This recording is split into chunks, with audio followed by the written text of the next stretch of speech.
അല്ലാഹു റസൂൽ പറഞ്ഞൊരു മനുഷ്യൻ, ബനൂ ഇസ്രായേൽപ്പെട്ട ഒരു മനുഷ്യൻ, ആ മനുഷ്യനെ റസൂലുള്ളാഹി പരിചയപ്പെടുന്ന വലിയ നന്മകൾ അവകാശപ്പെടാനുള്ള വ്യക്തിയുമായിരുന്നില്ല അയാൾ.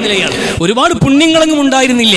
പക്ഷെ ആര് സഹായം ചോദിച്ചു വന്നാലും കടം ചോദിച്ചു വന്നാലും കൈ നിറച്ച് കൊടുക്കുമായിരുന്നു അയാൾ കൊടുക്കും, ആവശ്യം പറഞ്ഞാൽ അത്രയും കൊടുക്കും.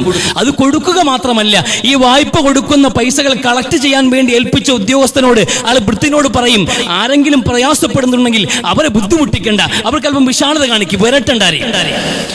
പണം തിരിച്ചു ചോദിക്കാൻ ചെല്ലുമ്പോൾ നീ പ്രയാസപ്പെടുന്ന ആൾക്കാരും ബുദ്ധിമുട്ട് പറയുകയാണ്, പറയുകയാണ്, അപ്പോൾ സാവകാശം ചോദിക്കുന്നുണ്ടെങ്കിൽ ബലപ്പെടുത്താനോ ബുദ്ധിമുട്ടിക്കാനോ ഒന്നും നിൽക്കണ്ട, അവർക്ക് നീ വിശാലത കാണിക്കും, വിട്ടുവീഴ്ച ചെയ്യണമെന്ന് ഉദ്യോഗസ്ഥരോട് നിർദ്ദേശം കൊടുക്കുന്ന ഒരു മനുഷ്യൻ മരണപ്പെട്ട അള്ളാഹുവിന്റെ മുമ്പിൽ ചെന്ന് നിൽക്കുമ്പോൾ അള്ളാഹു അയാൾ ചോദിക്കുന്നുണ്ട്, എന്ത് പുണ്യമാണ് നിനക്ക് അവകാശപ്പെടാനുള്ളത് എന്ന്.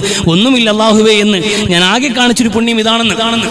ആകെയുള്ളൊരു നന്മ എന്ന് പറയുമ്പോൾ ഞാൻ കടം കൊടുത്തവർക്ക് എല്ലാവർക്കും അവർ ബുദ്ധിമുട്ടിയപ്പോഴെല്ലാം ഞാൻ അവർക്ക് വിട്ടുവീഴ്ച ചെയ്തു എന്ന്. എന്നാൽ നിന്നേക്കാളും വിട്ടുവീഴ്ചയുള്ളവനാണ് ഞാൻ എന്ന് പുണ്യ നബി സല്ലല്ലാഹു അലൈഹി വസല്ലമ.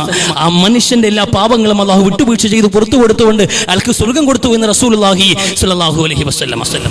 ലാഭത്തിൽപ്പെട്ട മനുഷ്യൻ കടം കൊടുത്തു. ആ കടം കൊടുത്ത പൈസ മാറ്റാൻ വേണ്ടി ചെല്ലുമ്പോൾ അയാൾ പിന്നെയും പറയണം, ഞെരുക്കത്തിലാണ്, തരാൻ നിവൃത്തിയൊന്നുമില്ല, അല്പം കൂടി സാവകാശം ആയിക്കോട്ടെ എന്ന്. അയാൾ ഇടങ്ങേറാക്കിയില്ല, അയാൾ ബുദ്ധിമുട്ടിക്കാതെ സാവകാശം കൊടുത്തൊരു മനുഷ്യന് അയാളോട് അള്ളാഹു ഏറ്റവും നല്ല നിലയിൽ വിട്ടുവീഴ്ച കാണിക്കുമെന്ന് അള്ളാഹുവിന്റെ റസൂൽ പഠിപ്പിക്കുന്ന നമ്മുടെ ലക്ഷ്യമൊക്കെ ആത്യന്തിക ലക്ഷ്യം പാരത്രിക വിജയമായിരിക്കുമ്പോൾ നമ്മളെ സംബന്ധിച്ചിടത്തോളം ഈ ഓരോന്നും, ഈ പറയുന്ന ഓരോ നന്മകളും നമുക്ക് നാളെ ഉയർത്തെഴുന്നേൽക്കുമ്പോൾ നമ്മൾ അള്ളാഹുവിന്റെ മുമ്പിൽ പുനഃസൃഷ്ടിക്കപ്പെടുമ്പോൾ അവിടെ നമുക്ക് പിടിച്ചു കയറാവുന്ന പിടിവള്ളികളായിട്ടാണ് അള്ളാഹുവിന്റെ റസൂൽ സ്വല്ലല്ലാഹു അലൈഹി വസല്ലം പരിചയപ്പെടുത്തുന്നത്. അത്തരമൊരു വായ്പ നമ്മൾ കൊടുത്തിട്ടുണ്ടായിരുന്നു, ഈ സാവകാശവും കൊടുത്തിട്ടുണ്ടായിരുന്നു. അള്ളാഹ് മറക്കോ? അള്ളാഹു റെക്കോർഡ് ചെയ്യുന്നത് നഷ്ടപ്പെട്ടു പോകോ? ഈ പുണ്യങ്ങൾക്ക് പ്രതിഫലം ഉണ്ടാകുന്ന ഒരു ദിവസമുണ്ട്. ഒരു വായ്പയും നഷ്ടമല്ല, ഒരു വായ്പയും നഷ്ടമാകുന്ന സാഹചര്യം ഉണ്ടാകുന്നത്. അതുകൊണ്ട് വായ്പകൾ കൊടുക്കുക, കടം കൊടുത്ത് സഹായിക്കാൻ നമ്മളെ കൊണ്ട് കഴിയണം.